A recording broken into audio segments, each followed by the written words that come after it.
मुनामे गुलामे गुलामान हुसैन हस्ते हुसैन बख्श हस्ते हुसैन दीन हस्ते हुसैन दीन पाना हस्ते हुसैन शरदत नदत दस्त दर दस्त यजीत हक्का के बिनाए ला इलाहा हस्ते हुसैन या अली या मुश्किल कुशा अली या बंजातुल पक अली या सुनीज़त अली मदद फरमा मदद फरमा मदद फरमा।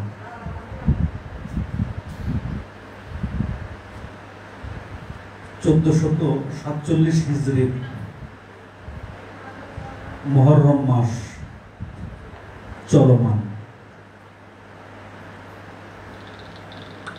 এই মুহররম মাসের 61 হিজরি সনে ঐতিহাসিক কারবালার প্রান্তরে নবী পরিবার শাহাদাত বরণ করেছেন। এই শাহাদাতকে কেন্দ্র করে কারবালার ট্র্যাজেডির পর থেকে ইসলাম দুইটি ধারায় বিভক্ত হয়ে গিয়েছে। একটি হচ্ছে হুসাইনি ধারার ইসলাম আর অপরটি হচ্ছে এজিদি ধারার ইসলাম। স্পষ্ট ইসলাম দুইটি ধারায় বিভক্ত হয়ে গিয়েছে। মাওলা ইমাম হুসাইন আলাইহিস সালাতুস সালামের তাবুতেও আজান হয়েছিল এবং এজিদের তাবুতেও কি আজান হয়েছিল। কর্মের কোনো ডিফারেন্স ছিল না, জাহেরি কর্মের কোনো পার্থক্য ছিল না।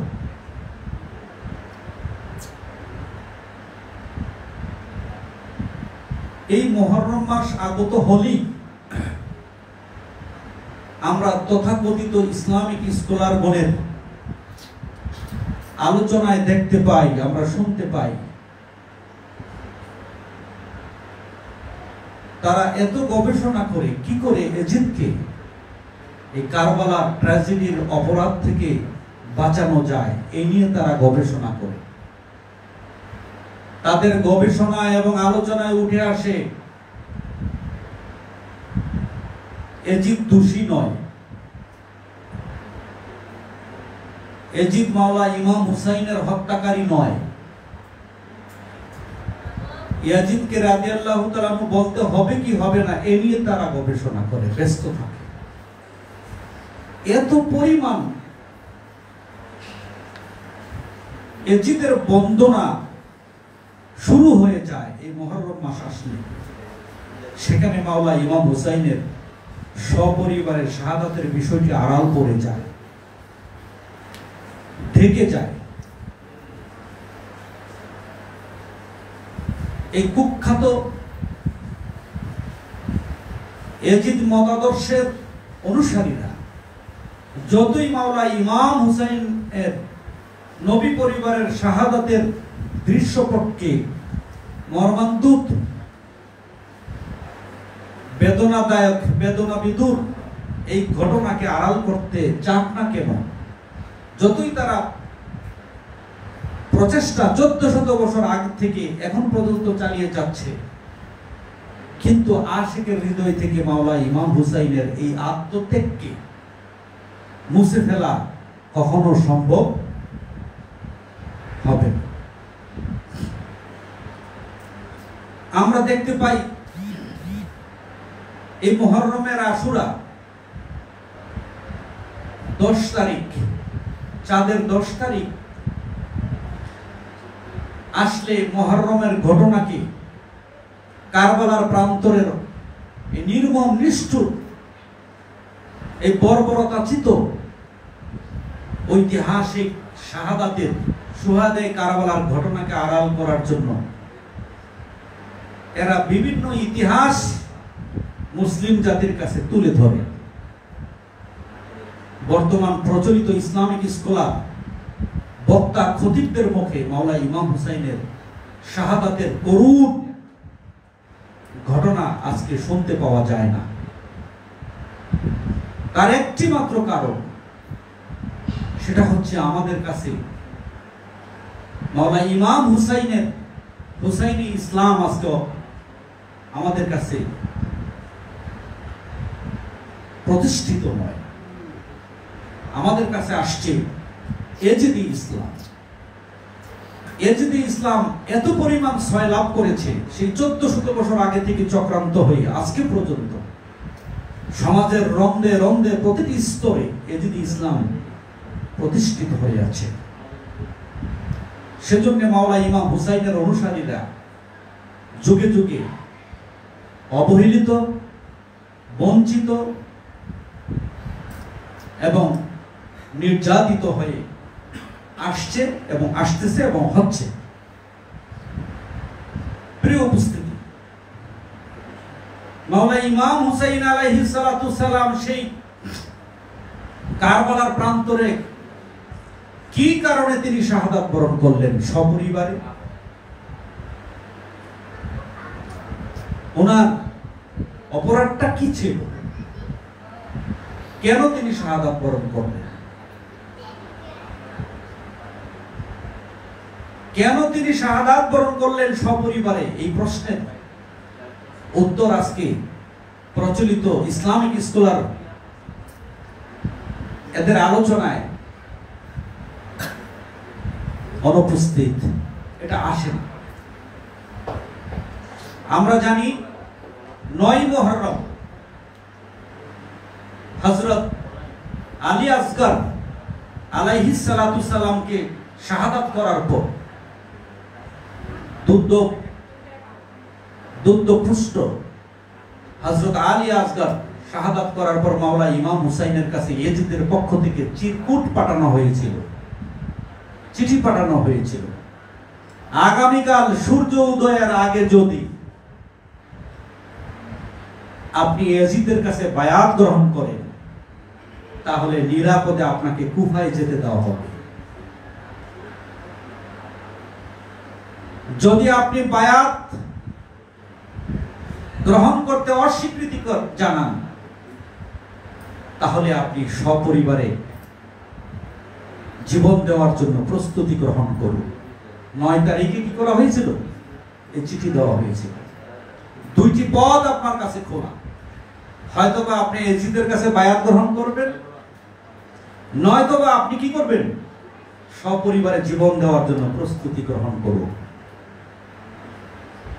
প্রিয় উপস্থিতি, মাওলানা ইমাম হুসাইন আলাইহিস সালাম দ্বিতীয় অপশনটি তিনি গ্রহণ করলেন কি? প্রয়োজনে সপরিবারে জীবন দিব, তবু অসৎ, যার মধ্যে মাওলায়াত নাই, যার মধ্যে স্বেচ্ছাচারিতা আছে, যার মধ্যে নফসানিয়াতের গোলামি আছে, তার কাছে তো বায়াত গ্রহণ করা যায় না। কারণ বায়াতের একমাত্র মাজাজিনে বায়াত, বায়াতের অনুমোদন প্রাপ্ত আমি হচ্ছি মাওলা।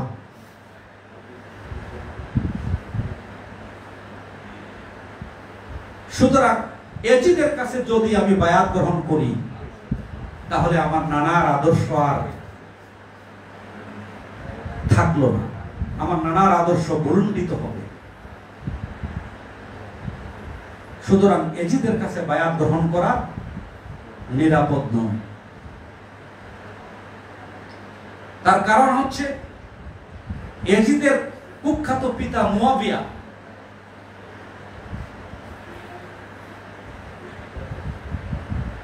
এই মুয়াবিয়া শর্ত ভঙ্গ করে স্বেচ্ছাচারিতা ভাবে, স্বৈরতন্ত্র ভাবে মাওলানা ইমাম হুসাইনকে, যেখানে মাওলায়াতের আসনে বসানোর কথা ছিল, এই ওয়াদা সে ভঙ্গ করে, এই ওয়াদা ভঙ্গ করে সে কি করেছে? তদীয় পুত্র কুখ্যাত ইয়াজিদকে কি করেছে? মসনদে বসাইছে। সে ওয়াদা ভঙ্গ করার কারণে সে ছিল মুনাফিক। এই মুনাফিক মুয়াবিয়া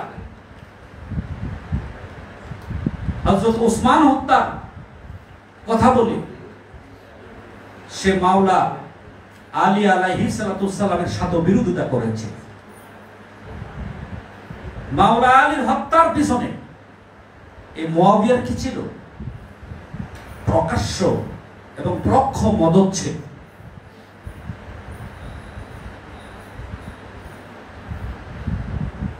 এখন মুয়াবিয়ার চুক্তি ছিল আমার পরে মাওলা ইমাম হুসাইন আসবে কোথায়? এই বায়াতের মসনদে। সেও চক্রান্ত করে, অনেক রাজনীতি করে ক্ষমতায় বসেছে।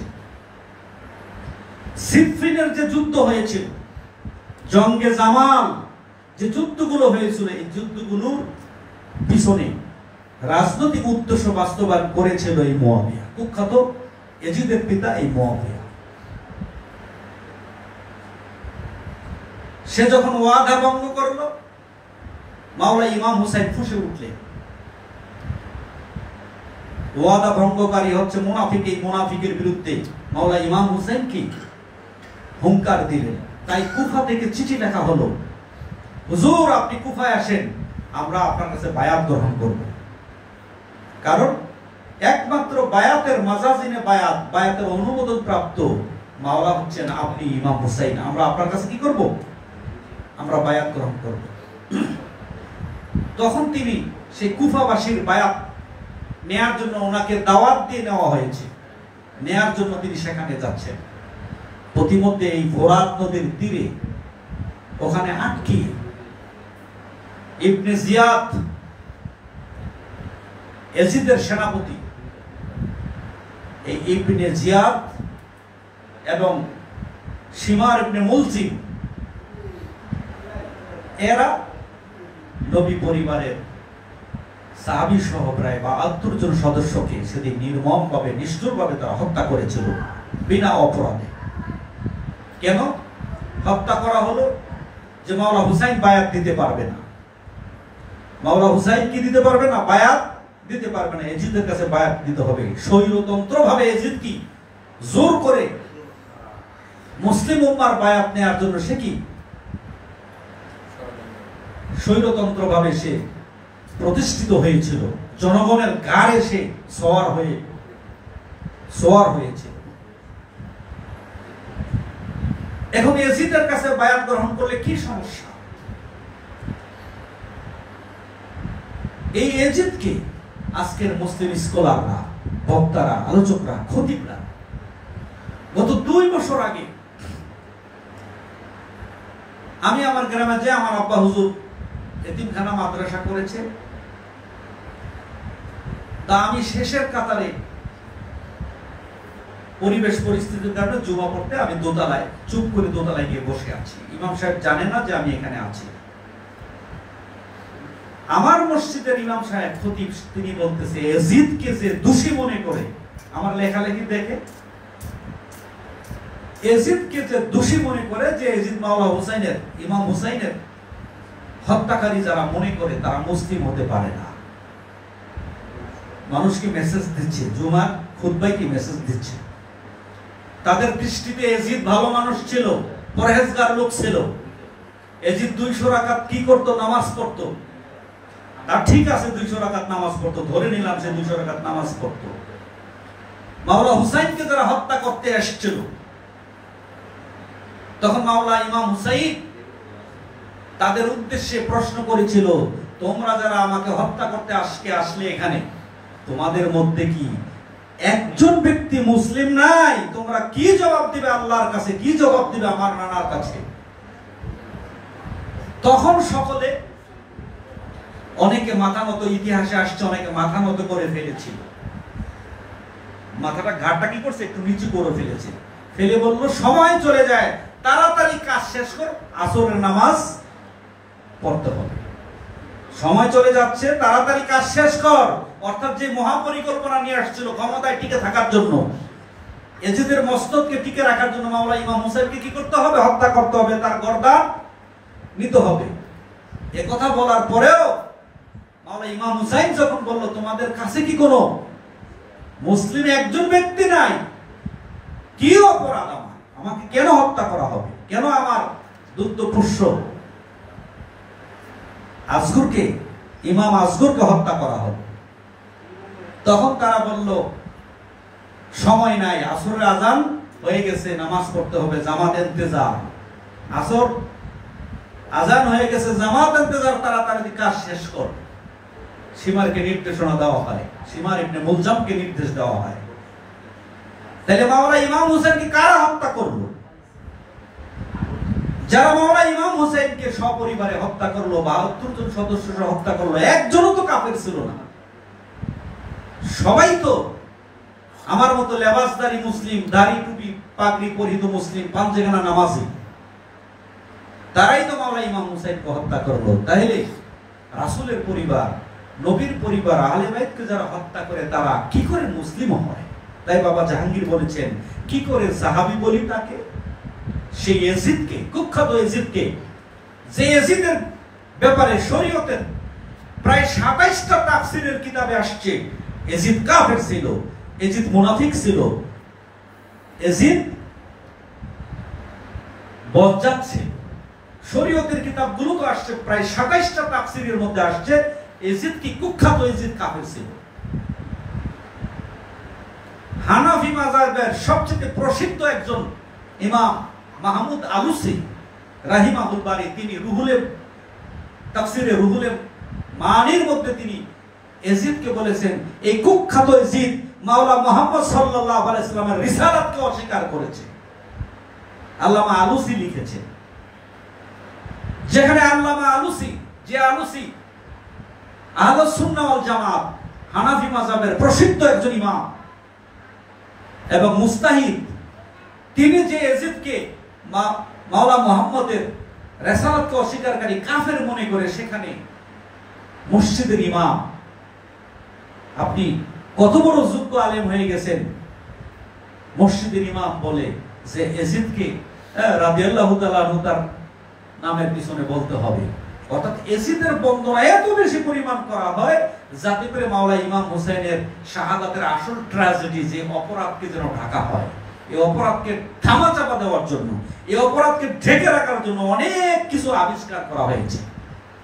বাবা জাহাঙ্গীরের লেখনী পড়লে বুঝবেন, আলোচনা পড়লে বুঝবেন, তিনি বলেছেন যে এই মাওলানা ইমাম হোসেনের এই ট্র্যাজেডিটা ঢাকার জন্য আপনার আশুরার দিনের আজগবি বহু কাহিনী, একটি হাদিসের আলোকে বহু কাহিনীকে সামনে আনা হয়। এই কাহিনীগুলোর ব্যাপারে কোরআনের নির্দেশনা আছে ঠিক, কিন্তু সবগুলো কিচ্ছা, এই প্রসিদ্ধ 10টি কিচ্ছা আপনার মুহররমের 10 তারিখে সংগঠিত হয়েছে বলে তারা কি করে, সকল মুহাদ্দিস ঐক্যমত পোষণ করে যে হ্যাঁ এটা 10 তারিখে কি সংগঠিত হয়েছে। তারপরে তাদের ফতুয়াতে পাওয়া যায়, তাদের আলোচনা পাওয়া যায় এই 10 তারিখ প্রায় 2500 নবী রাসূল কি জন্মগ্রহণ করছে। বাবা জাহাঙ্গীর জাতির কাছে প্রশ্ন করেছেন, ঠিক আছে 2500 নবী রাসূল জন্মগ্রহণ করছে, তখন তো ক্যালেন্ডারের আবিষ্কার হয় নাই, ক্যালেন্ডারের আবিষ্কার হয়েছে মাত্র 2000 বছর। এখন এই 2500 নবী ঠিক 10ই মুহররমে জন্মগ্রহণ করছে, তাহলে তাদের কথা হচ্ছে যে এই নবীদের কাছে তো মাওলানা ইমাম হোসেন কি কিছু না। একটি কথা স্পষ্ট করে বলছে, আমি যখন কামিল করেছি, টাইটেল করেছি, টাইটেলে যখন পাস করেছি, তখনও মাওলানা ইমাম হুসাইন সাহাবী কিনা ফাইন্ড আউট করতে পারিনি। প্রচলিত শিক্ষা ব্যবস্থা, মাদ্রাসার শিক্ষা ব্যবস্থাটা, তখন মনে করতাম যে মাওলানা ইমাম হোসেন কি নবীজিকে দেখছে কিনা, তখন আমরা মনে করতাম যে নবীজিকে দেখলেই কি সাহাবী। মাওলানা ইমাম হোসেন সাহাবী কিনা কামিল পাস করার পরেও ফাইন্ড আউট করতে পারি নাই। যেখানে আহলে বাইতের প্রতি ঈমান আনাই হচ্ছে ঈমান, তাদেরকে ভালোবাসারই ঈমান, কামিল পাস করার পরেও কি বুঝতে পারি নাই যে তারা সাহাবী কিনা। তাহলে মাওলানা ইমাম হোসেন আহলে বাইতের মর্যাদা আমরা কত নিচে নামায় রাখছি প্রচলিত সমাজ ব্যবস্থা, শিক্ষা ব্যবস্থা।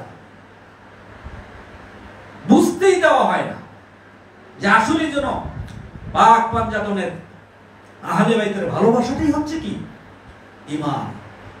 প্রিয় উপস্থিতি, কথা আমি শেষের দিকে নিয়ে যাচ্ছি। সেই মাওলানা ইমাম হুসাইন আলাইহিস সালাতুস সালাম, ওনাকে যারা হত্যা করলো, তারাও আমার মতো দাড়ি টুপি পরিহিত, আমার মতো মুসলিম দাবিদার, তারাও নিজেকে মুসলিম হিসাবে দাবি করত। তাহলে পার্থক্যটা কোথায়? পার্থক্যটা হচ্ছে আদর্শে, স্বভাবে। মাওলা ইমাম হুসাইনের স্বভাবে যারা স্বভাবী, মাওলা ইমাম হুসাইনের আদর্শ যারা গ্রহণ করেছে, আর মাওলা ইমাম হুসাইনের প্রেম যে হৃদয়ে স্থান পেয়েছে, সে হৃদয়ে তো মুয়াবিয়ার প্রেম এবং ইয়াজিদের প্রেম স্থান পাওয়ার কথা না। মাওলা আলী বলেছেন, যে হৃদয়ে মাওলা আলীর প্রেম আছে, সে হৃদয়ে তো মুয়াবিয়ার প্রেম থাকতে পারে না। এখন ইয়াজিদের কাছে বায়াত গ্রহণ মাওলা ইমাম হুসাইন কেন করে না, এই কথা বলে শেষ করছি। কারণ নবী মুহাম্মদ সাল্লাল্লাহু আলাইহি ওয়াসাল্লাম যখন বিদায় হজ্জে শেষ করে তিনি যখন মদিনার উদ্দেশ্যে যখন তিনি রওনা হলেন, পথিমধ্যে একটি জলাশয় আছে। এই জলাশয়কে আরবিতে বলে গাদির। এই জলাশয় গাদিরের পাশ দিয়ে মহানবী একটু উঁচু জায়গায় উঠে, এটাকে বলা হয় খুব মঞ্চের মতো করে উঁচু জায়গায় উঠে মহানবী সাল্লাল্লাহু আলাইহি ওয়াসাল্লাম একটি ভাষণ দিয়েছিলেন। ঐতিহাসিক গাদিরে কমে মহানবী সাল্লাল্লাহু আলাইহি ওয়াসাল্লাম একটি ভাষণ দিয়েছিলেন। সেই ভাষণটা ছিল মহানবীর ইন্তেকালের দেহত্যাগের মাত্র 81 দিন পূর্বে। কয়দিন পূর্বে? মাত্র 81 দিন পূর্বে। কোরআনুল কারীম নির্দেশনা দেয়, মহানবীকে বলা হলো, ইয়া আইয়ুর রাসূল বাল্লিগ মা উনজিলা ইলাইকা মির রাব্বিক। সূরা মায়েদার 66 নং আয়াত। ও রাসূল, আর 61 দিন পর আপনি দেহত্যাগ করবেন। এটা আমার শরীয়ত, এটা আল্লাহর শরীয়ত, এটা আল্লাহর সিস্টেম। আপনি দেহত্যাগ করবেন। সুতরাং আপনি যেহেতু দেহত্যাগ করবেন, নবুয়তকে পরিপূর্ণতা দান করার জন্য আপনি আজকে বেলায়েতের ঘোষণা দান করুন। জোরে বলুন সুবহানাল্লাহ। আপনি বেলায়েতের ডিক্লারেশন কি করেন? আজকে থেকে নবুয়ত পরিপূর্ণ হবে, নবুয়তের কার্যক্রম পরিপূর্ণ হবে এবং নবুয়তের দরজাকে স্টপ করে দেওয়া হবে, খতম করে দেওয়া হবে। বেলায়েতের দরজা কি বুলন্দ থাকবে, রিসালাতের দরজা উন্মুক্ত থাকবে। আপনি ঘোষণা দেন। যদি আপনি ঘোষণা না দেন, তাহলে ধরে নেওয়া হবে আপনি রিসালাতের দায়িত্ব পরিপূর্ণ করেন নাই। কত বড় ধমক! রাসূলকে বলা হচ্ছে, যদি আপনি ঘোষণা না দেন, এই বেলায়েতের ঘোষণা যদি আপনি না দেন, তাহলে ধরে নেওয়া হবে আপনি রিসালাতের দায়িত্ব পরিপূর্ণভাবে করেননি। সঙ্গে সঙ্গে মহানবী সাল্লাল্লাহু আলাইহি সাল্লাম সোয়া লক্ষ সাহাবীদেরকে সাক্ষী রেখে খলিফা, রাষ্ট্রের খলিফা যারা এখানে ছিল, আবু বকর এবং ওমর, ওসমান, তারাও তো এখানে ছিল। জোরে বলেন, ছিল কিনা? ওনারাও তো এখানে ছিল। তখন তো তারা খলিফা হয় নাই। তখন কি তারা খলিফা হইছে? স্বয়ং মুহাম্মদ যখন আছে তখন কি তারা খলিফা ছিল? খলিফা তো ঘোষণা করা হয় নাই। তখন মহানবী সকলকে সাক্ষী রেখে মহানবী ঘোষণা দিলেন, মান কুনতু মাওলাহু ফাহাযা আলিয়ুল মাওলা। আমি যার মাওলা, আমার এই আলীও কি তার মাওলা, অভিভাবক, পৃষ্ঠপোষক, গার্ডিয়ান, ঈমানের গার্ডিয়ান। এই ঘোষণা দিলেন। এই ঘোষণা থেকে প্রতীয়মান হয়, এই ঘোষণা থেকে প্রমাণিত হয় মুহাম্মদ কর্তৃক একমাত্র খলিফা, ইসলামের প্রথম খলিফা হচ্ছে মাওলা আলী। ইসলামের প্রথম খলিফা কে? মাওলা আলী। সেই মাওলা আলীর নামটা আমরা চতুর্থ জায়গায় দেখি। মুহাম্মদ সাল্লাল্লাহু আলাইহি সাল্লাম যখন দেহ মোবারক ত্যাগ করলেন, মুহাম্মদ সাল্লাল্লাহু আলাইহি সাল্লামকে রেখে বনু সাকিফায় চলে যায়। হে রাষ্ট্রের খলিফা কে হবে? বনু সাকিফায় চলে যায় সব নেতারা, সব সাহাবীরা, সব আশিকরা, সব ভক্ত আশিকরা কোথায় চলে গেল? লাশ রেখে কোথায় চলে গেল? বনু সাকিফায়। সেখানে মিটিং হচ্ছে বনু সাকিফায়। ইসলামের ইতিহাসে পাওয়া যায় মাত্র 17 জন ব্যক্তি এসে মুহাম্মদ সাল্লাল্লাহু আলাইহি ওয়াসাল্লামের এই দাফন কাফন কি করেছেন? সম্পন্ন করেছেন। মাত্র কয়জন? জোরে কর। ইসলামের ইতিহাসে এই ঘটনাকে ডাকার জন্য বলতেছে, মহানবীর জানাজা একসাথে হয় নাই, খন্ড খন্ড ভাবে হয়েছে, এই কথা দিয়ে কি এই ইতিহাসকে তারা ঢাকতে চায়। কেন মুহাম্মদ সাল্লাল্লাহু আলাইহি সাল্লামের জানাজা মোবারকে মাত্র 17 জনের নেতৃত্ব বা 21 জন, কেন এত এত সাহাবী, এত এত ভক্ত আসে, কোথায় গেল? একটাই কারণ, ওই 81 দিন পূর্বে মাওলা মুহাম্মদ যে ঘোষণা দিয়ে গেল, মান কুনতু মাওলাহু ফাহাযা আলিউল মাওলা, ওই ঘোষণা যে দিছে, ওই ঘোষণা মনে প্রাণে মানতে কে কি করবে? কমিটি করতেছে, কমিটি, ওখানে গিয়ে কমিটি করতেছে, রাজনীতি, এখানেই রাজনীতি কমিটি করে খেলাফত পদ্ধতি তারা নির্বাচন করলো। এখন এই খেলাফতের ভোট, এই খেলাফতের সমর্থন কারা দিল? খলিফা কারা বানাইলো? খলিফা বানাইলো ভক্তদের সমর্থনে খলিফা নিযুক্ত হইল। কার সমর্থনে? জোরে বলেন। অর্থাৎ সাহাবীদের ইজমার ভিত্তিতে, ঐক্যমতের ভিত্তিতে খলিফা হইল, যে মুরব্বী আবু বকর কি এখন রাষ্ট্র পরিচালনা করবে।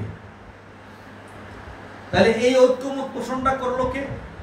মুহাম্মদ সাল্লাল্লাহু আলাইহি ওয়াসাল্লাম করে গেল? জোরে কন, আরো জোরে কন।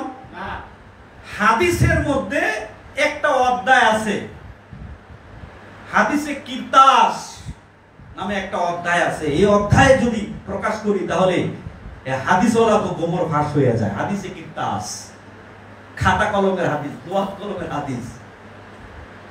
মাওলা মুহাম্মদ কি তারা মাথা গরম কইছে এই হাদিসে। কি কইছে? যে মুহাম্মদ সাল্লাল্লাহু আলাইহি ওয়াসাল্লাম তার এত পরিমাণ জ্বর হইছে, জ্বরে বকবক করতেছে। নাউজুবিল্লাহ, জোরে কর কি? নাউজুবিল্লাহ মিন যালিক। মুহাম্মদ সাল্লাল্লাহু আলাইহি ওয়াসাল্লাম বলছিল, আমি তো বিদায় হয়ে যাব, তোমরা খাতা কলম নিয়ে এসো, আমি তোমাদেরকে কিছু উপদেশ দিয়ে যাই। কথা কি বুঝছেন? কিছু উপদেশ দিয়ে যায়। হাদিসে কিরতাস, হাদিসের একটা অধ্যায় আছে, হাদিসে কিরতাস, উপদেশ কিছু লিখে দিয়ে যায়। তখন একজন নেতা, নাম বললে অসুবিধা আছে, ঢাকা আলিয়া মাদ্রাসার প্রিন্সিপাল আব্দুর রশিদ সাহেব, গত বছর ঈদে গাদিরে ঘুমে প্রেস ক্লাবে দাওয়াত দিয়েছিলাম। এই বেচারা প্রেস ক্লাবে হাদিসে কিরতাস কয়ে সারা বাংলাদেশের মোল্লা মুলবি পাগড়ি কোমরে বাইন্দা ওনার বিরুদ্ধে লাগছে। আমার কাছে জাফরি এমন জায়গায় দাওয়াত দিলে প্রেস ক্লাবে হাদিসে কিরতাস কয়ে, এখন আমার চাকরি যাওয়ার অবস্থা। উনি পরে চাকরি বাঁচাবার জন্য কি করবে? পলিসি করছে। পলিসি কি? হাদিসে কিরতাসের বিষয়টা উনি আড়াল করে দুঃখ প্রকাশ করছে। যদি কেউ দুঃখ পেয়ে থাকে তার নাম বলার কারণে, ওই নেতার নাম বলার কারণে, ওই খলিফার নাম বলার কারণে, তাহলে আমি দুঃখিত। কি করবে? গভর্নমেন্টের চাকরি করে। এখন এতেকালের আগে মহানবী সাল্লাল্লাহু আলাইহি ওয়াসাল্লাম বলেন, খাতা কলম নিয়ে আইসো। একজন নেতা আইসা কয় কি, দূর, খাতা কলমের দরকার নাই, কোরআন আছে না, কোরআন অনুযায়ী ফায়সালা করব। জোরে কোন মাআযাল্লাহ, নাউযুবিল্লাহ। কি কইলো? হাদিসে কিরতাস, আমার কথা না, ফতোয়া দিলে হাদিসে কিরতাস জেনে লেখছে তারে ফতোয়া দিয়ে কয় জ্বরের কারণে কি হয়ে গেছে গা, বকবক করতেছে। আস্তাগফিরুল্লাহ। স্বয়ং মুহাম্মদ কি? আমাদের কাছে কোরআন আছে, কোরআন অনুযায়ী আমরা ফায়সালা নিয়ে নেবো, লেখালেখির দরকার নাই। কথা কি বুঝছেন? ওই যে জিদটা কোথায়? 81 দিন পূর্বে মাওলা মুহাম্মদ আপনার ওই যে ঐতিহাসিক গাদির ঘুমে দায়িত্ব কার কাঁধে দিয়ে গেছিল? জোরে কান। তাহলে ইসলামের যত বিরোধিতা, ইসলামের যত দুশ্মনী, ইসলামের যত ফেরকা শুরু হয়েছে কোথায় থেকে? গাদির ঘুম থেকে, মাওলার অভিষেক দিবস থেকে। বুঝতে হবে, মাওলার অভিষেক দিবস থেকে ইসলামের মতনৈক্য শুরু হয়েছে। এর আগে কি ইসলামের মধ্যে ভাগ ছিল? জোরে কান। যত ভাগ হয়েছে 33টা ফেরকা যেখানে হয়েছে মাওলা মুহাম্মদকে কেন্দ্র করে, মাওলা আলী ঐতিহাসিক আলী অভিষেকের দৃষ্টি কেন্দ্র করে। হাদিসে কিরতাসের মধ্যে আসছে যে লেখালেখির দরকার নাই, কারণ যেই কথা কয়ে আইছেন আপনি গাদিরে ঘুমে, এইটা যদি লেখা দিয়ে যান তাহলে বিপদে পড়বো আমরা। এটাই তো প্রমাণ হয়। কি বলেন আপনি? যে কথা বইলে আইছেন কোথায়? এই জলাশয়ের পাহাড়ে গাদিরে ঘুমের সামনে যে কথা বইলে আইছেন যে আপনার পরে মাওলা আলীর আপনি কি করছেন? মাওলা বানায় দিয়ে গেছেন। তখন কিন্তু মুহাম্মদ সাল্লাল্লাহু আলাইহি ওয়াসাল্লামের সামনে কিন্তু মাথা মতো পড়ছিল তারা, অনেকে মেনে নিচ্ছে। আমি ওনাদের বিরোধিতা করছি না, আমি বুঝাতে চাচ্ছি সাহাবীদের ঐক্যমতের ভিত্তিতে রাষ্ট্রের খলিফা নির্বাচিত হয়। সাহাবীদের ঐক্যমতের ভিত্তিতে রাষ্ট্রের কি খলিফা, উপদেষ্টা বা মন্ত্রী কি হয়? নিযুক্ত হয়। আর ইসলামী রাজ্যের, আধ্যাত্মবাদের রাজ্যের খলিফা মনোনীত হয় মাওলা মুহাম্মদের ইচ্ছায়। ইউতি মাইয়াশা, তিনি যাকে খুশি তাকে কি করেন? দান করেন। এটা মাওলা মুহাম্মদের দয়া, মাওলা মুহাম্মদের দান। তাহলে মাওলা জনগণের ভোটে, জনগণের রায়ে, জনগণের ঐক্যমতের ভিত্তিতে কি হয় না? ইলেকশন সিলেকশন হয়, সম্পূর্ণ মনোনীত হয়। এখন এইটা মোহাম্মদ করার কারণে, মোহাম্মদ কোরআনে হাদিসে কিতাবে আসছে লেখালেখি দরকার নাই, জ্বরে মাথা নষ্ট হয়ে গেছে গা, বক বক করতেছে, সুতরাং লেখালেখি দরকার নাই। আমাদের কাছে কি আছে? আল্লাহর কোরআন আছে, কোরআন অনুযায়ী আমরা ফায়সালা করে নিব। এর মানে কি? জেলাসি, হিংসা, আর হলো কি কামনা, আসক্তি, ক্ষমতার লোভ, মস্তদের কি লোভ। আমার শিয়া ভাইয়েরা তাদের দুঃখটা এই জায়গায়, শ্রদ্ধেয় শিয়া ভাইদের দুঃখটা কোথায়? এই জায়গায় যে মাওলা ইমাম হুসাইনকে রাষ্ট্রের খলিফা, চতুর্থ খলিফা কেন বলা হয়? উনি তো প্রথম খলিফা হওয়ার কথা। আর সুফিবাদের রাষ্ট্র নিয়ে কোনো কথা নাই। সুফিবাদের কথা হচ্ছে আধ্যাত্মবাদের রাজ্য নিয়ে, আধ্যাত্মবাদের রাজ্য নিয়ে। মাওলা ইমাম হুসাইন, মাওলা আলী আলাইহিস সালাতু সালাম হচ্ছেন মুহাম্মদ সাল্লাল্লাহু আলাইহি ওয়াসাল্লামের বেলায়েতের উত্তরাধিকারী, বেলায়েতের খলিফা। ইসলামের প্রথম খলিফা হচ্ছে কি? মাওলা আলী। রাষ্ট্র প্রধান হিসাবে চতুর্থ নম্বর আসতে পারে, সেজন্য তারা ঢালাও ভাবে কি করে? ঢালাও ভাবে তারা সাহাবীদের বিরোধিতা করে। শিয়ারা এই অভিষেক থেকে খারিজি সম্প্রদায় তার আবিষ্কার হয়। এই অভিষেক থেকে কি খারিজি সম্প্রদায়ের কি হয়? আবির্ভাব ঘটে। ওখান থেকে জঙ্গির কি, উগ্রবাদের কি উত্থান ঘটে। ওখান থেকে জঙ্গে জামাল উত্থান ঘটে। এই যে জঙ্গিবাদ বলি না আমরা, জঙ্গিবাদ, উগ্রবাদ, জঙ্গিবাদ বলি না, ওখান থেকে শুরু হয়ে যায়। মাওলা আলীকে মানা এবং না মানা নিয়েই মূলত কি বিষয়টা শুরু হয়ে যায়।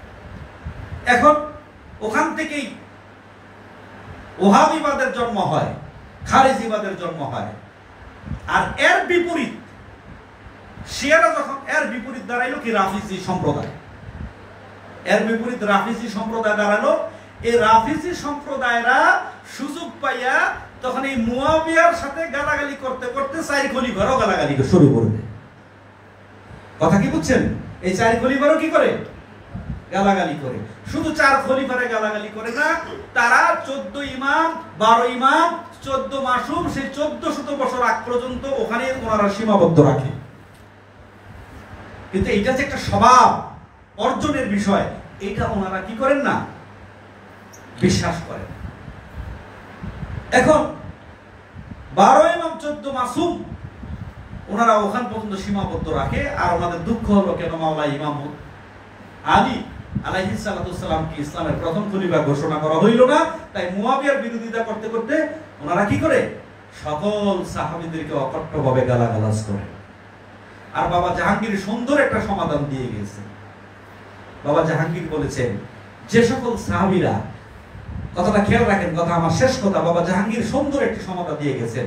খারিজি, রাফিজি এবং ওহাবি, সালাফি, এগুলোর মধ্য থেকে বাবা জাহাঙ্গীর সুন্দর একটা সমাধান দিয়ে গেছেন। সেই সমাধানটা যদি আমরা গ্রহণ করি তাহলে আমাদের মধ্যে আর মতনৈক্য থাকে না, আমাদের মধ্যে আর গ্রুপিং থাকে না। ইসলামের মধ্যে আপনার 73 ফেরেকাটা কি হয়ে যায়? বিলুপ্ত হয়ে যায়। সেটা বাবা জাহাঙ্গীর বলে গিয়েছেন। যে সকল সাহাবীরা মাওলা আলীর মাওলায়াত গ্রহণ করে নিয়েছে তাদেরকে আমরা মাথার তাজ মনে করি। মাওলা আলীর মাওলায়াতকে যে সকল সাহাবীরা গ্রহণ করে নিয়েছেন, মেনে নিয়েছেন, আমরা তাদেরকে কি করি? মাথার তাজ মনে করি। আর মাওলার বিদ্বেষ, আহলে বাইতের বিদ্বেষ, আহলে বাইতকে হত্যা করার জন্য যারা পরিকল্পনা করেছে, কি করে সাহাবী, কি করে তাদের সাহাবী বলি? কথা বুঝতে পারছেন? আমরা কি করে তাদের সাহাবী বলি? তাহলে আহলে বাইতের প্রেম জাগ্রত করাটার নামই হচ্ছে কি সাধনা, এটাই ঈমান। সুতরাং এই দিনে এই বিষয়গুলো সংগঠিত হয়েছে। এখান থেকে আমরা, আমার হৃদয়ের মধ্যে মাওলা হুসাইন আছে, আমার ভিতরে লুকায় আছে এজিদ। ঠিক এজিদ যেমনি ভাবে আমার ভিতরে লুকায় আছে, গোপনে আছে, ঠিক আমার ভিতরে মাওলা ইমাম হুসাইনও কি গোপনে আছে।